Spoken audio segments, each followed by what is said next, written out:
ముఖ్యమంత్రిగా అమరావతిలో ప్రమాణ స్వీకారం చేస్తానని జనసేన అధ్యక్షుడు పవన్ కళ్యాణ్ అన్నారు. కృష్ణా జిల్లా కైకలూరులోని ఎన్నికల ప్రచారంలో పాల్గొన్న ఆయన వైకాపా తీరుపై మండిపడ్డారు. రాయలసీమను సస్యశ్యామలం చేస్తామని హామీ ఇచ్చారు.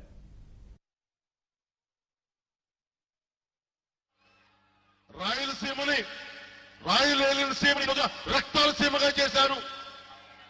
బాధగా ఉంది. రాయలసీమకు పోతే, రాయలసీమకి వెళ్తే ఒక్కొక్క ఇలాంటి యువత ఈ పులివెందుల కుటుంబానికి బంధనాలు తెంచుకొని బయటికి రావాలి, ఎవరైనా వచ్చి విడిపిస్తారా అని చెప్పి ఒక్కొక్కళ్ళు బలంగా కొట్టుకుంటున్నారు. రాయలసీమ యువత రాజకీయాలంటే కేవలం వీళ్ళు జగన్మోహన్ రెడ్డి గారి కుటుంబీకులు, లేదంటే చంద్రబాబు గారి కుటుంబీకులు తప్ప ఇంకెవరికి రాజకీయం చేయకూడదా? మేము మారుస్తాం, కొత్త తరం తెస్తాం, పాత కోటలు బద్దలు కొట్టి తీరుతాం, జనసేన ప్రభుత్వాన్ని స్థాపిస్తాం, ముఖ్యమంత్రిగా అమరావతిలో ప్రమాణ స్వీకారం చేసి తీరుతాం. వైసీపీ తెలుగుదేశం పార్టీ కానీ ముఖ్యమంత్రి గారు మాట్లాడుతూ ఉంటారు, మమ్మల్ని జగన్మోహన్ రెడ్డి గారిని ఒకటే ఘాటన ఎందుకు కట్టేస్తారని.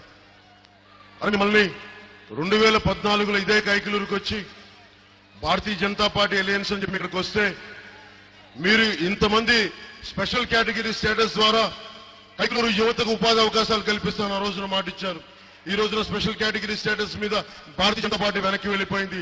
దానిని మీరు మాట మార్చి తెలుగుదేశం మీరు వాళ్ళకి సహాయం చేశారు. 10 సార్లు మాటలు మార్చి మొదటి రోజు నుంచి స్పెషల్ కేటగిరీ స్టేటస్ గురించి మాట్లాడుతుంది ఒక్క జనసేన. ఈ రోజున బయటకు వచ్చి ఎందుకు ఇంత బలంగా మాట్లాడుతున్నామంటే, నేను మార్పు రావాలి రాజకీయాలను కోరుకున్నాను. ఓట్ల సమయంలో నాయకులు వచ్చి తిరిగి వెళ్ళిపోయే వ్యక్తులు కాదు, మీ కంటి మీద, మీ ఇంటి ముందు, మీ గుమ్మం ముందు ఉండే నాయకులు, బివి రావు గారు లాంటి నాయకులు బలంగా మన కైకలూరులో ఉండాలి.